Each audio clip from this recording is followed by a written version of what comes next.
Welcome to The Fight on Matrix Midwest with Randy Carricker. Hi, kids, and welcome to The Fight. Great to have you with us. Coming up, is Patrick Mahomes going to play in the preseason? How do the Blues prospects rank heading into their season? And we talk to a member of the Savannah Bananas, our friend Matta Adams, later on in the show. But we get things started, as always, with our quick hits, and they're sponsored by St. Luke's. And the first question of the day is that the Cardinals have some pitching problems. There are many tentacles to the pitching defections the Cardinals have incurred over the last 3 weeks. The trade of Dustin May, who, by the way, has had 2 good starts and 1 horrible start for Milwaukee, plus injuries to Andre Palante and Hunter Dobbins have caused some chaos and consternation with the rotation. But one thing it's also done is solidified the rotation spot of Matthew Liberatore. There were those in the Cardinal fan base that would have preferred that Liberatore go to the bullpen, but with his start against Baltimore, he's right there with Michael McGreevy as the most secure members of the rotation. Kyle Leahy is near his innings limit for the season. Quinn Matthews just got here. The Cardinals don't know what they have in him at the major league level. And Liberatore has started 25 games, certainly with mixed results, but the team is 13-12 when he starts a game, and they're .500 for the season. So that's one tentacle. The next guy up, unless the Cardinals pick up a veteran like Miles Michaelis or Michael Lorenzen off the street, is probably St. Louis native and Webster product Josh Fleming, who's bounced from Tampa to Pittsburgh to Toronto in the majors this year. He started 15 games in the minors for 3 different organizations this year, including a 5-inning start for Memphis on Sunday. Maybe he starts Friday against his former team, the Pirates, at Busch Stadium. And oh, by the way, that game will be seen on First Alert 4. But Josh Fleming would get a huge thrill to pitch for the Cardinals and be at Busch Stadium against one of his former teams in Pittsburgh. Cardinals have some starting pitching issues, no question about it, but they get an opportunity to find out more about some of the people that they have in the organization. The Kansas City Chiefs play their preseason finale Friday night against Seattle at Arrowhead, and Patrick Mahomes wants to play, which makes all the sense in the world to me. In an interview with Trent Green during the Chiefs game at Tampa, Mahomes said, "I feel great. I really wanted to play today. I'll wait until Coach Reed lets me go, but I'm ready. I'll be trying to play next week." That'd be the final preseason game. "I'm going to be ready to go for that first game of the year, and that's at home against Denver on Monday Night Football right here on this channel." For his part, Andy Reid isn't as ready as Mahomes is. Listen, he's doing great. We'll just see. I'm literally taking it day by day. No predictions here on anything, but if the doctors and the trainers and everybody that are involved with this give him an okay, then and then most of all, if he feels like he can, then we'll address that when we get there. But other than that, these other guys are playing quarterback and doing a nice job with it. Okay, I'll make a prediction. Patrick Mahomes starts the Monday night opener against the Denver Broncos. It is not Garrett Nussmeier. It is not Justin Fields. It is not Chris Aludican. It is Patrick Mahomes under center for the Chiefs in the opener. I know that Andy Reid doesn't want to make any predictions. I just did. And it doesn't matter what the doctors say. With what Mahomes has been able to accomplish so far during training camp and be able to practice the entire time and the work that he's put into rehabbing that knee, it would be a disservice to everybody in Kansas City, the team, the players, the coaches. It would be a disservice to everybody if the doctors would say now, yeah, he can't go in a game. He's going to go in a game. Hey, City is the Sunday night game this week as they face Dallas at Energizer Park in the MLS Game of the Week. St. Louis is the hottest team in Major League Soccer with an unbeaten streak at 12 games across all competitions. This run includes 11 MLS regular season matches, and that's a new league mark for the season. The longest unbeaten streak of the season belongs to St. Louis City SC. They're coming off that thrilling 2-1 home win against Houston on Saturday.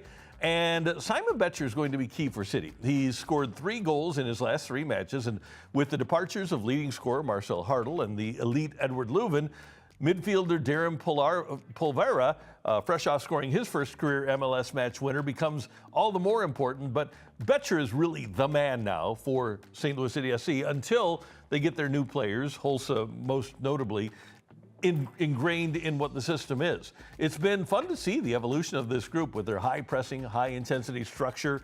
And what they're trying to do is force turnovers in the final third, in the forward third. And they've been successful with that. And like I've said before, with the way this team is going now and doing it against the best teams in the MLS's Western Conference, I see no reason why we shouldn't be expecting St. Louis City SC to succeed in the playoffs. I've said before, I don't think that they can be better without Edward Leuven, but let's be realistic.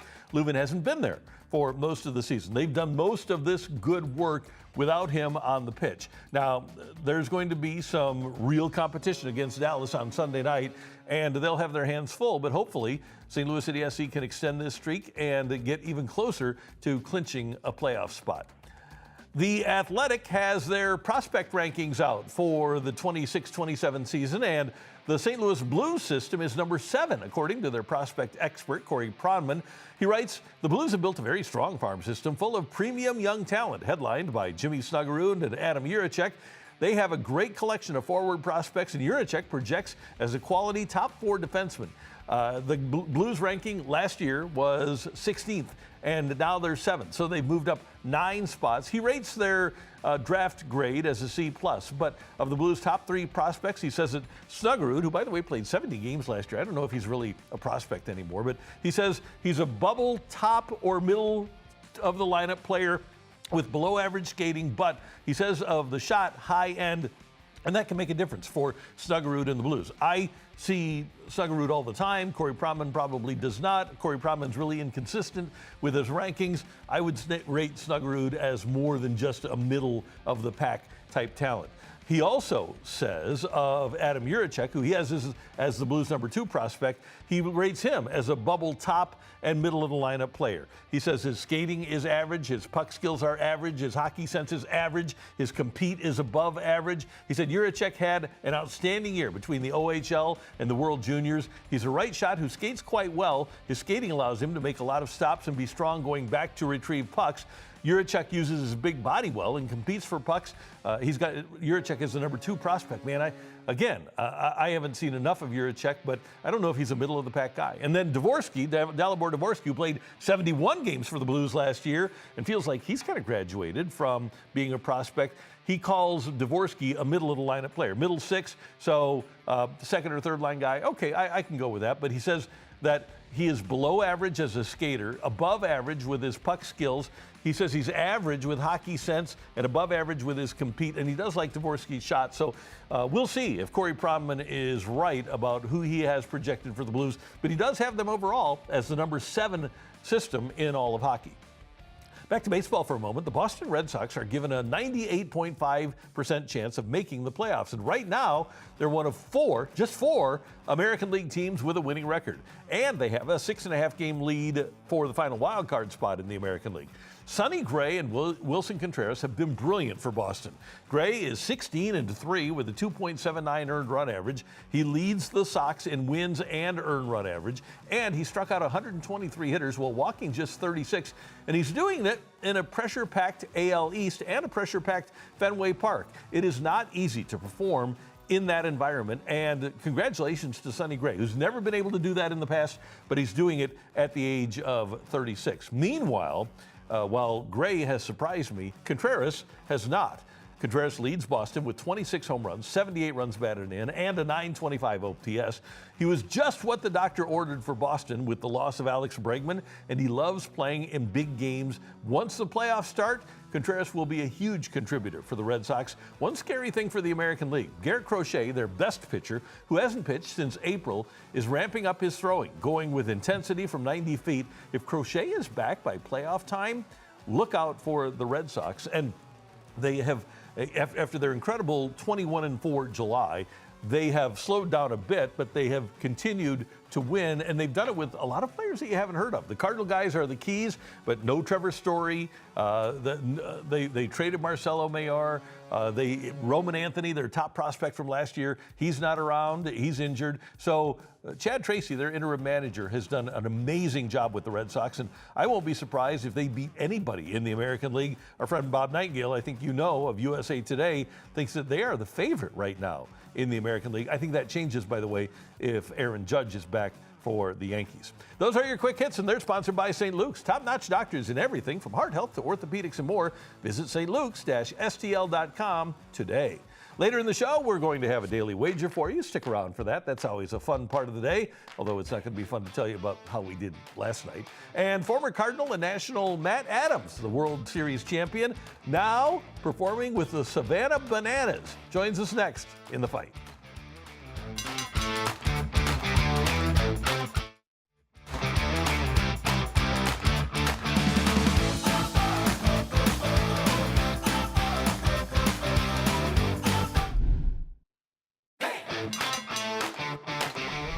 We always enjoy our visits with the world champion, Matta Adams, world champion with the 2019 Washington Nationals. Of course, a Cardinal postseason hero of days gone by and a very important part of our community. A great St. Louisan, Matta Adams, joins us now here in The Fight. Matt, it's always good to see you. How you doing?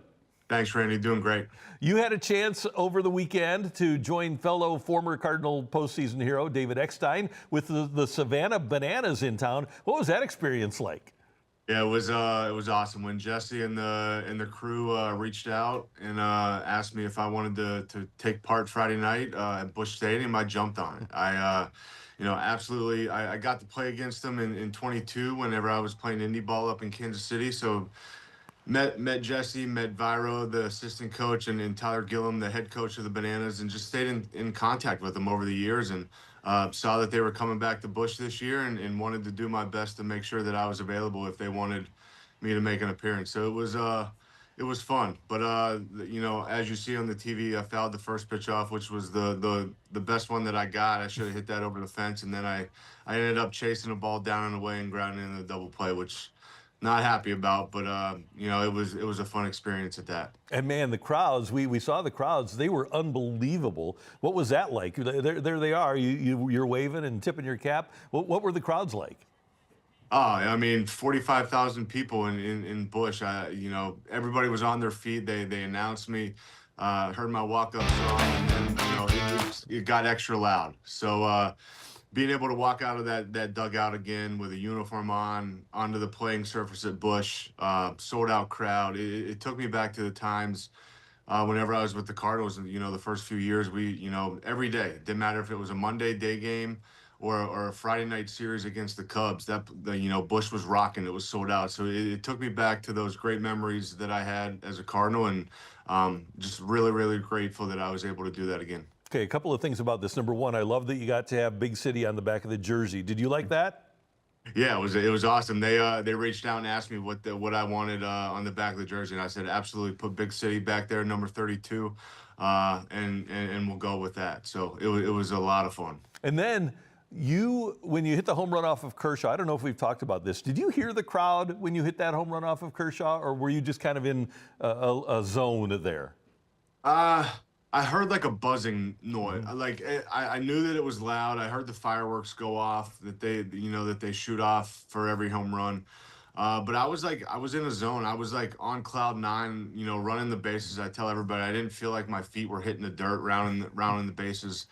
And then I touched home plate, and then I knew that we had 2 innings left. It was the bottom of the 7th, so I had to go back down into the tunnel and into the batting cages and lay down and catch my breath, regroup, and go out there and get 6 outs, so we didn't have to go back to Dodger Stadium for Game 5. But yeah, I would say that I knew that it was loud, but I was so locked in the zone in the moment that I just hit a homer off one of the game's best left-handed pitchers of all time, that I was just kind of in la la land rounding the bases. The reason I ask is because it's a different crowd. When you hit that home run off of Kershaw, it's a lot of adults on an afternoon. There's a ton of kids who are really loud for the Savannah Bananas. And I was just going to ask if you could make a comp between a Cardinal playoff game and the Savannah Bananas with the exact same size crowd. Dang, I would say it matched right up there against a playoff crowd at Busch. That place was rocking. They do a great job. It's pure entertainment. As you can see on the screen right now, everybody was on their feet. 45,000 people on their feet, cheering. Just loud. Is the best that I can explain it. It was just the whole at bat. They got music playing. The umpires dancing. Guys out in the field are dancing. Nobody's in the dugout. You see the players are on the warning track on both sides. It's a different atmosphere for sure, but it was a lot of fun. Obviously, and hey, there we go. Yeah. We never get tired of watching this. No, no, you can put this one on repeat all the time, for sure. That's great. So obviously, the Savannah Bananas, very talented people, like you mentioned. They dance, they move around, they're in great condition. Are any of these guys major league type players? It's hard to say. It's just different. They're putting on a show. They're entertaining the whole time. Quick pitch and all that stuff. I think it's just different. There's a lot of players now on there's 6 teams now through this Banana Ball World Tour championship thing that they're putting on. That a lot of their players reached higher level minor leagues. Double A. I played against some guys Friday night on both sides, the Bananas and the Coconuts that reached Triple A. So there is a lot of great talent, guys that play pro ball, but I don't necessarily know that they would last at the major league level. And I don't want them to get mad at me for saying that, but it's just different. Yeah, and like we've said before, there's only like 23,500 guys that have ever played Major League Baseball. You have to be an extraordinary talent, and it's not diminishing what they do because their talent is amazing with the Bananas, but it's a different talent. They're obviously extremely popular. You've played with them a couple of times. They sell out wherever they go. They struck a nerve, and they found out how to get people engaged. From your experiences, is there anything the Bananas do that MLB could incorporate to get more people into the ballpark? No, I don't think there's anything that's going on in Banana Ball that MLB could bring in. I don't think the owners would go for it. I don't think the players would go for it. It's just it's a different style of baseball, and like you said, Randy, they've done such a good job of, their whole thing is fans first. They want to take care of the fans. They're not really worried about on-field stuff. They want to make sure that they put on a great performance from both teams, whoever's playing that night, and give the fans a legendary experience, time in, time out. So I think they're doing a great job. But I think Major League Baseball is in a great spot right now. I think viewership's up. The vibe around all the teams are up. The energy levels through the roof. Playoffs are going to be fun this year. So I definitely think MLB needs to say exactly what they're doing. And it's 2 different types of baseball. Is it a fair comp to the Harlem Globetrotters in basketball? They put on a show. Yeah, I can't say that on air because I know that I know the Bananas, they get a little upset. Okay. If you compare them to the Globetrotters. I think they're different. I think it's still really good quality of baseball. You got guys out there backflipping, catching balls in the outfield. It's strictly entertainment but also good baseball behind it. So I think they're one of one. One of one. There you go. It's one of one. The Bananas are one of one, and Jesse and his wife have built something super creative, super great, and I think it's going to stick around for the foreseeable future. Matt, a devastating loss for the Cardinals in Philly on Sunday. 4-0 lead, 2 outs in the ninth, and they wind up losing 6-4. And I said, I think that here on the show, I said, I think that could be a good learning experience. They're still the second youngest team in baseball. What do you think about a young group of players having to bounce back from that adversity? Am I wrong about this? No, I think you're spot on. I think this young team throughout the course of the season has bounced back from some adversity and some tough stretches. So I'm expecting them to come out tonight and play a good game and all that stuff. So yeah, I think they do a great job. They're a young team, but what Ollie and his coaching staff do is they make sure that these guys are prepared night in and night out, and they're doing a really, really good job of that. And these guys are, they're taking to the information, they're doing their homework, they're making sure that they're prepared to the level that they need to be to go out there and compete on a nightly basis, and it's showing up. Obviously the series in Philly was a little tough, but That's baseball. You know, it's a long season, and you're going to go through these tough stretches. It's all about how these young guys can bounce back, and I expect them to, play a really good game at home tonight. Yeah, and Tony La Russa always told us in the media that the hardest thing to rebound from for him was a loss like that, where you have the lead in the ninth. But we've talked about this before, Matt. As a player, you can't worry about what happened an hour ago or yesterday or 2 days ago. You really do have to look forward all the time, don't you? Yeah, you got to really, worked with a guy in DC. He was our mental skills guy. He talked about flushing the bad stuff. He had a little toilet in his office that had a flush button that would make a sound of the toilet flushing. And every time that I met with him every day, good, or if I had a good game the night before or a bad game the night before, I was in his, it was part of my routine. So it got part of my routine to where I would get done with my session with him, and I would hit that flush button on the way out of his office, and then that was like almost a reset button for myself to make sure that I was where I needed to be, both mentally and physically, to go into that day's game and give it my best. So yes, I think the biggest thing is making sure you're in the right frame of mind to let the bad go, good or bad. You got to be able to make this game is a game of adjustment. So you gotta be in the right place of mind to just be present. And I love the idea of having a routine, because baseball is a game of routines. But did you have any superstitions? That's a legit routine. Maybe pressing that button might be a superstition, though. Did you have any superstitions?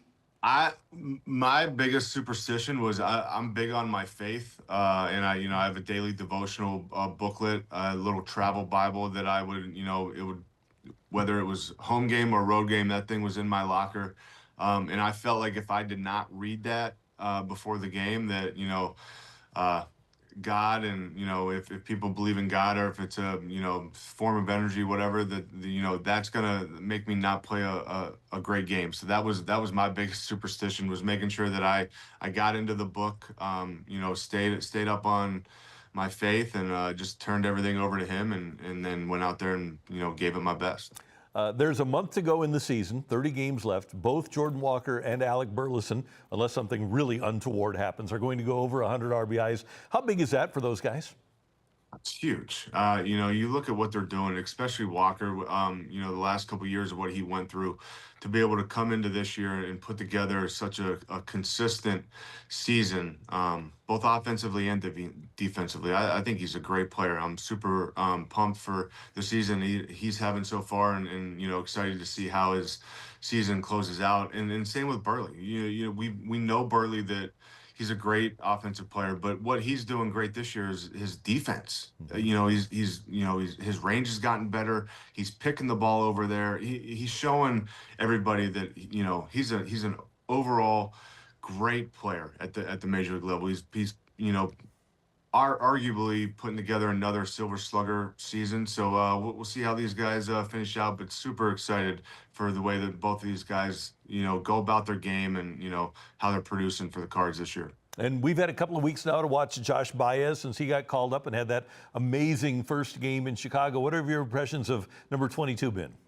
I think, obviously the first game, his major league debut, was something special. 3 homers and 4 bats was, out of this world. I tell everybody, I went 2 for 4 in my major league debut with 2 singles, and I thought I was on top of the world.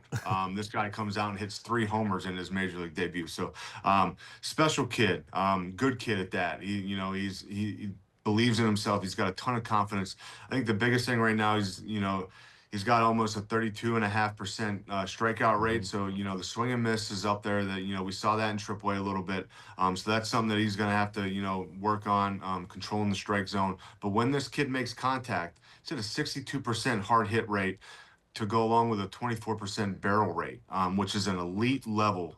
Those numbers are elite level for those 2 stats. So I think when this kid makes contact, that ball's jumping off the bat. So I super excited for his growth, where he's at so far. But what he really needs to do is just control that strike zone, get a pitch that he can handle, because when he makes contact, that ball jumps. That's good knowledge for us.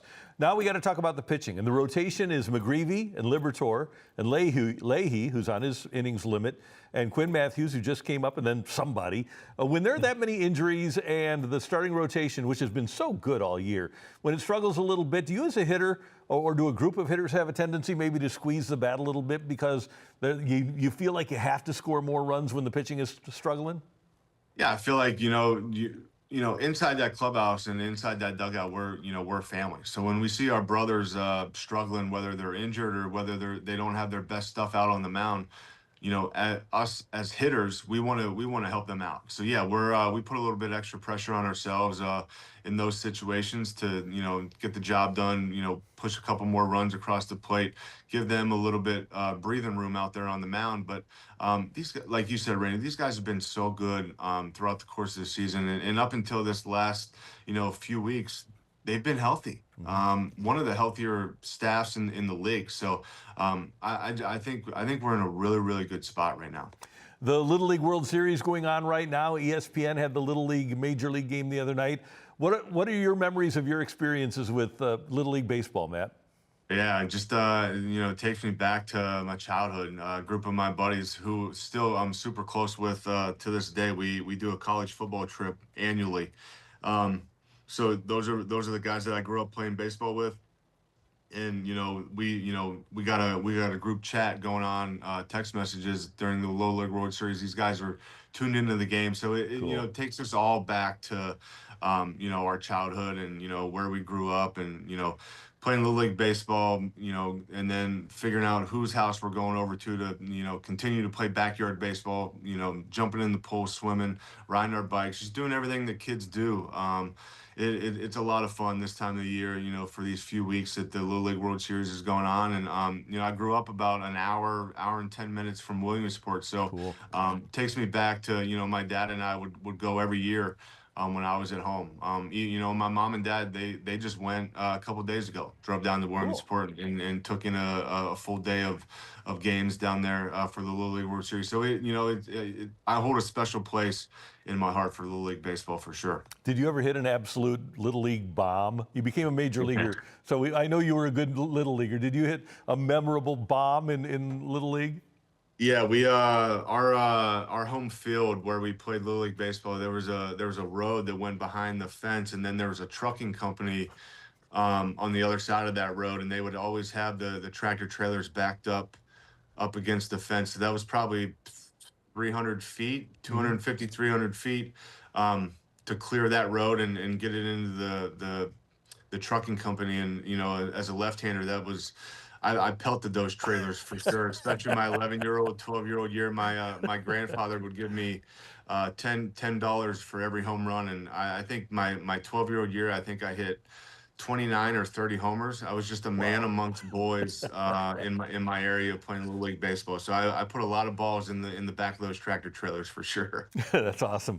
Hey, one more thing, and we mentioned that you got a chance to hang a little bit with David Eckstein, obviously a World Series MVP here in St. Louis. You had your heroic moments as a Cardinal. Is there kind of like a kinship or a bond between you guys who, for this historic franchise, did special things in the postseason? Yeah, I think I think it was awesome. Eck wasn't real happy with me.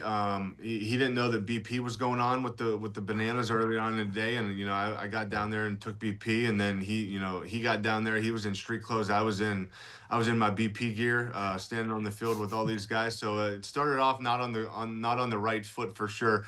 But no, Eck's awesome. To be able to see him go out there, I wish they wouldn't hit him. But he had fun with it. He wore one in the back, and then went out there and gave the pitcher a hug and whatnot. But that's who he is. He's Yeah. But yeah, any time that you're able to, this is family. Whether I never got to play with Eck, but got to know him over the course of the years, especially both being Cardinals and whatnot. So anytime that you're able to be back around guys that have had an impact on the organization like he has, and then the following night, Freese and Carpenter put on a great show as well. So they just did such a good job of bringing us back and giving the fans one last time to see us in uniform and cheer us on. And then we were able to hang with those guys after the game was over. So it was a lot of fun. Matt, great to have you with us. Thanks for sharing that. That's just such cool stuff to know, and we really appreciate it. Always appreciate you, and we'll get together again soon. All right, thanks, Randy. Have a good one. All right, you too. That is Matt Adams, a great Cardinal and a great St. Louisan, and now, well, he already has been, but a member of the Savannah Bananas too. Coming up in the list, a couple of owners in sports are in trouble, and we're going to give you the ones that got in the most trouble next in the fight.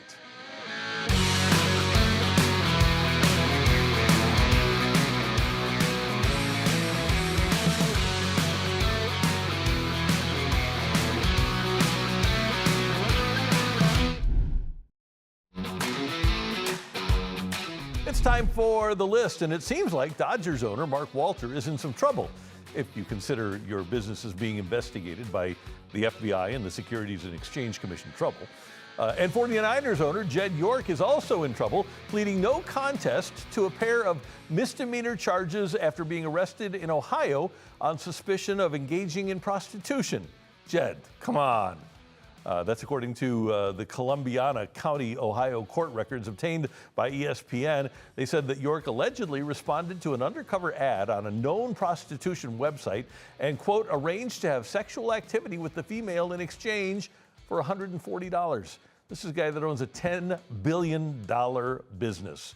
York was arrested upon arriving at the meeting location with the cell phone used to arrange the meeting. And with that, we have the list. Sports owners that got in trouble. And we're going to start with number 6, former Philadelphia Eagles owner Leonard Toews. He experienced a total financial collapse of his fortune, gambling away an estimated $40 million to $50 million on blackjack and subsequent legal battles where he blamed Atlantic City casinos for exploiting his alcoholism. Toews, who bought the Eagles in 1969 for a then record $16.15 million, was famous for his lavish lifestyle, but ultimately lost his team, lost his trucking company, and lost his home due to his uncontrollable addictions.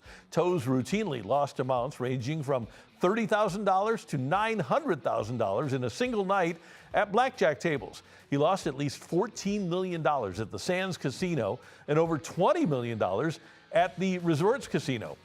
Plagued by mounting debt, Toews nearly secretly moved the team to Arizona before eventually being forced to sell the Eagles to Norman Brayman in 1985 for $65 million to satisfy his creditors. Beyond the football team, Toews' compounding gambling debts led to the loss of his family trucking business, 3 expensive divorce settlements, and his eventual 1996 eviction from his 7-bedroom luxury mansion by U.S. Marshals. Toews spent the final years of his life living in a hotel room, his massive wealth entirely gone before he passed away in 2003. And by the way, one guy that helped him all throughout that process and was a financial benefit to Leonard Toews and kept giving him money was Dick Vermeil. Toews hired Vermeil as the head coach of the Eagles, and Vermeil stayed close to him until he passed away. All right, number 5, and this is one of the wildest stories ever. There's a 30 for 30 about it. It's the Islanders owner, John Spano. This scandal remains one of the most audacious financial frauds in sports history, centering on a Dallas businessman who successfully bought the Islanders in 1996 despite having almost no money. Spano used forged net worth documents and exploited a severe lack of due diligence by the NHL to assume control of the team for $165 million before his facade collapsed. Spano falsely presented himself as a wealthy Texas tycoon worth $230 million. He initially inquired about purchasing other teams before targeting the cash-strapped Islanders. He agreed to buy the team from John Pickett for $165 million late in 1996. He tricked banks into lending him $80 million and took a $1.25 million loan from Mario Lemieux. Spano's empire unraveled in 1997 when he repeatedly used stalling tactics but ultimately failed to clear a basic $5 million down payment to Pickett. A subsequent investigation by Newsday journalist John Valenti and an FBI probe revealed that Spano's reported net worth was entirely fabricated through forged bank letters. He only owned a tiny fraction of the assets that he claimed. The fallout from the scandal led to 3 separate prison terms over 2 decades as Spano continued a lifetime pattern of white-collar crime. There was the Islanders scam where he was sentenced to 6 years in prison and ordered to pay $11.9 million in restitution. He also formed a fake finance firm that collected advance fees for services that were never collected and was sentenced to 4 years and a $300,000 fine for that one. And he was sentenced to 10 years in prison for fabricating laundry accounts at businesses so he could collect commissions. Following the exposure of the fraud, previous owner John Pickett briefly regained control of the Islanders before selling the franchise to stable ownership. The NHL faced massive public embarrassment for that and for failing to properly vet Spano's finances, forcing the league to heavily tighten its finance background check protocols, which they have subsequently done. All right, number 4. With the Phoenix Suns' Robert Sarver. This scandal centered on extensive workplace misconduct, including racism, misogyny, and bullying during his tenure as the majority owner of the Suns and the WNBA's Phoenix Mercury. Following an explosive investigation and report by ESPN in November of 2021, the NBA commissioned an independent law firm to review his 18-year executive history. In September of 2022, the investigation concluded that Sarver had fostered a toxic work environment, leading to a 1-year league suspension and a $10 million fine due to intense public backlash and immense pressure from players and sponsors and executives. Sarver ultimately announced plans to sell both franchises later that month. He repeated the N-word on at least 5 distinct occasions when recounting or quoting what black individuals had said. Former head coach Earl Watson was among those who explicitly warned Sarver that he could not use that slur. But Sarver routinely treated female employees unequally. Misconduct included making overt sexual-related comments, critique of female employees' physical appearance, and once circulating a picture of his wife in a bikini to staff members. Sarver ultimately did sell the team after Commissioner Adam Silver levied the maximum allowable financial penalty under league rules, and the team was ultimately sold to Matt Ishbia. All right, number 3. George Steinbrenner, the Yankees owner. He was banned from day-to-day management of the Yankees on July 30th of 1990 after paying a gambler $40,000 to dig up negative information on Dave Winfield. In 1980, Winfield signed a 10-year, $23 million deal with the Yanks. Cost of living increases drove the price of the contract higher than Steinbrenner expected, making him furious. Winfield sued the Yanks for failing to make required $300,000 annual payments to his charitable foundation. Well, Steinbrenner openly criticized Winfield's performance and labeled him Mr. May for a poor postseason performance, creating a hostile work environment for Winfield. Steinbrenner hired a local Bronx gambler and acquaintance named Howard Spira in 1987 to find compromising material on Winfield and his foundation. Steinbrenner wrote checks to Spira for $40,000, and Spira later tried to extort more money from Steinbrenner, leading to exposure of the scheme. Major League Baseball Commissioner Fay Vincent banned Steinbrenner from day-to-day operations of the Yankees on July 30th of 1990, and Steinbrenner was officially reinstated to full control 3 years later, adopting a more hands-off approach in baseball operations that helped pave the way for the Yankees' late 1990s and early 2000s championships. All right, number 2. Now we're getting into the meat of this matter. Donald Sterling, the former Clippers owner. In April of 2014, TMZ released a recorded conversation of then Los Angeles Clippers owner Sterling making racist remarks, forcing him out of the NBA. TMZ published audio of a Sterling conversation criticizing his girlfriend, V. Stiviano, for posting photos of herself with black people, including Magic Johnson, on social media. Sterling told her not to broadcast associations with those people or bring them to Clippers games. Well, players, fans, and prominent figures like President Barack Obama condemned the remarks. Clippers players considered boycotting a playoff game. Adam Silver banned Sterling for life from attending games, visiting team facilities, or participating in any league business. Sterling received a $2.5 million fine, the maximum allowed at that time under NBA rules. The NBA pushed to force the sale of the franchise, and ultimately Sterling did sell the franchise to Steve Ballmer, who recently has been in his own little bit of trouble with apparently circumventing the salary cap for Kawhi Leonard. All right, and number 1, the owner that had the most trouble, the Redskins' Daniel Snyder. Former owner Snyder was forced to sell his franchise for a record $6.05 billion, and he was fined $60 million by the NFL following a multi-year investigation into a toxic workplace culture. sexual harassment and financial fraud. The fallout represents one of the most severe corporate and administrative scandals in professional sports history, ultimately leading to Snyder's total ouster from the league in July of 2023. Independent NFL investigators, spearheaded by attorney Mary Jo White, concluded that Snyder personally sexually harassed a team employee, Tiffany Johnston, by making unwanted physical and sexual advances. Team executives ordered lewd behind-the-scenes videos to be compiled for Snyder, utilizing outtakes of partially naked cheerleaders from a 2008 swimsuit calendar shoot. This guy was a scoundrel. The franchise deliberately underreported ticket revenues to the NFL over several years to avoid contributing to the league-wide revenue-sharing pool. The team also withheld security deposits from regular fans. One thing about NFL owners, the other 31, they could handle the toxic workplace environment. They could handle the harassment, but don't mess with my money. And once he started messing with their money, that's when the owners really jumped on board with getting Daniel Snyder out of the league, and they did, and he wound up selling, as we noted, to Josh Harris for $6.05 billion. Some punishment. Those are NFL owners and NBA owners and NHL owners in trouble, and that is our list. Next up, we're going to make a daily wager for you right here in The Fight. Stick around.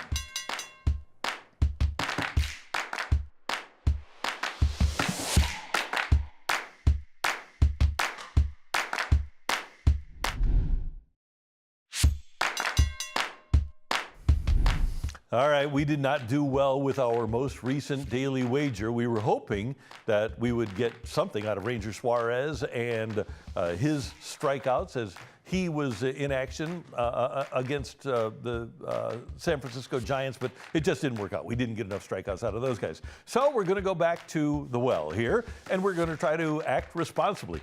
The Philadelphia Phillies are at Seattle, and the Phillies have won 9 out of 10, 10 out of 11. As we know, they just swept the St. Louis Cardinals. And the Seattle Mariners are still struggling, even though they did beat Philadelphia and snapped the streak. But Philadelphia, a 1.5-run favorite with the rejuvenated Aaron Nola on the mound against Seattle. So I'm going to go with the Phillies at plus 157 to win by 2 runs. And here's what we're going to do. At plus 157, we'll put $100 on that and see what we get. We're going to get, let's try this one more time, 100. Come on, Randy. And then enter, and we're going to take home $257. That's pretty good. That's our daily wager here. Philadelphia by 1.5 against Seattle, and Aaron Nola going for the Phillies. That is our daily wager. Coming up, we've got our fun fact, we've got story time with Uncle Randy, and we have Today in Sports History coming your way here in The Fight.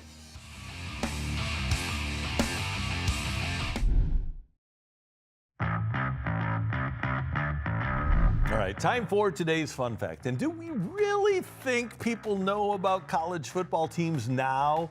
For example, University of Missouri is bringing back 1 defensive starter this year, right? They've got new wide receivers. They don't have their running back. They've got a new quarterback. Do we really think that writers and coaches and observers know what Mizzou is going to do? Any team. Do you know what Texas is going to do? Do we have any idea what Ohio State is going to do? Sure, those teams have their quarterbacks coming back, but they always lose a lot of players. Now, they always have 5-star guys, too. But the coaches and writers have Mizzou at 25 in their polls. ESPN.com has Mizzou at 26. USA Today has them at 30. The Athletic has them at 35. Fact is, nobody knows. Fortunately, we get to see games starting this week. And oh, by the way, these Lindenwood Lions at home on Thursday night. So they're going to get things started. If you want to see some D1 football in the St. Louis area, head on over to Lindenwood. You can go to lindenwoodlions.com. All right, time now for story time with Uncle Randy. And Director Tyler is going to spin a wheel. We're going to come up with a decade. We're going to come up with a sport. And we're going to come up with a little story for you. And it looks like we're going to do some 2000s. We're going to go with basketball here.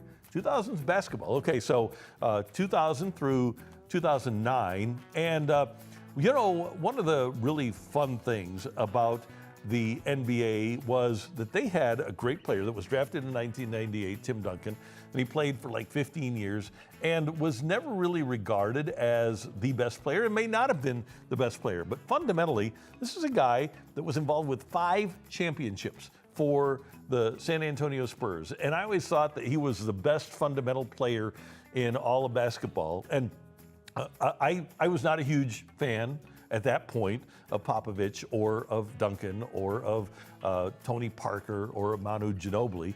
And it had nothing to do with them. They apparently were good people by all accounts, but the team just wasn't sexy enough. The Lakers had the pizzazz when they had Kobe and Shaq.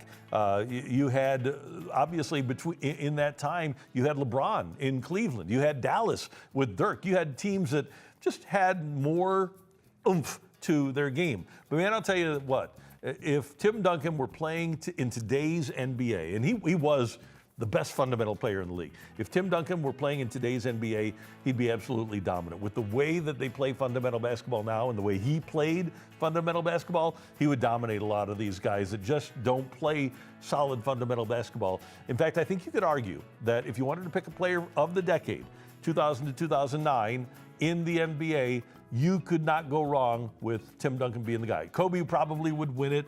Obviously, LeBron showing up in 03 would be one of the guys. Shaq had a great run. But I would take my guy. I would take Tim Duncan, and I would take my chances with him playing. He was that good of a player. And by the way, Popovich, well, he's got the most wins. He's got championships up there, not nearly as many as Phil Jackson, but Popovich is going to go down as one of the best coaches in the history of the league, too, because he kept that same group together. He kept their egos in check, and they just played great basketball. And it helped to have a guy like Tim Duncan leading the way. All right, time for this date in sports history, and it was on this date that the 2011 Cardinals really started their surge. Having lost 3 in a row and 7 of 9 to fall 10.5 games behind Atlanta in the NL wildcard race, a win over Pittsburgh started a 15-5 run. David Freese with a 2-run single to put the Cards up 5-4 against Pittsburgh in the 5th inning. That scored Alan Craig, and it scores Albert Pujols, and the Cardinals are up in the 5th. And it's still tenuous once they get to the 8th inning, but a couple of runners aboard, and who steps to the plate but Matt Holliday. And number 7 is able to go deep and provide 3 insurance runs for the Cardinals. This home run made it 8-4. The home run from Holliday, the Cardinals would win by a score of 8-4 and start their comeback. From that date on, from this date on, August 25th, the Cardinals went 23-9, and Atlanta went 11-20. To allow the Cardinals to come from 10.5 back and sneak into the playoffs, win in the playoffs, and obviously win the World Series. So it was Freese and Holliday and the Cardinals that got things started on August 25th of 2011 to get that rally started. All right, we've got fun stuff coming up for you. We've got AA baseball. And by the way, you've got to tune in on Wednesday night at 6:30 to see the Cardinals AA Springfield team. Jesus Baez is going crazy. He has hit 4 home runs in a game. Raynel Rodriguez, those two together, each hit 2 in a game over the weekend. The hitting at the AA Springfield outlet is amazing. So you got to check them out. And then we've got Cincinnati and Philadelphia NFL preseason action right here on Matrix Midwest at 7 o'clock on Friday, because on First Alert 4, you've got the Cardinals taking on the Pittsburgh Pirates. Don't forget fastball every day at noon and 4. It's a 1-hour condensed version of the previous day's Cardinal game, and you can check that out right here on Matrix Midwest. Hey, we've really enjoyed having you. Thanks to Matt Adams, and for our director, Tyler Klaus, I'm Randy Carricker, and we'll see you next time in The Fight. So long, everyone.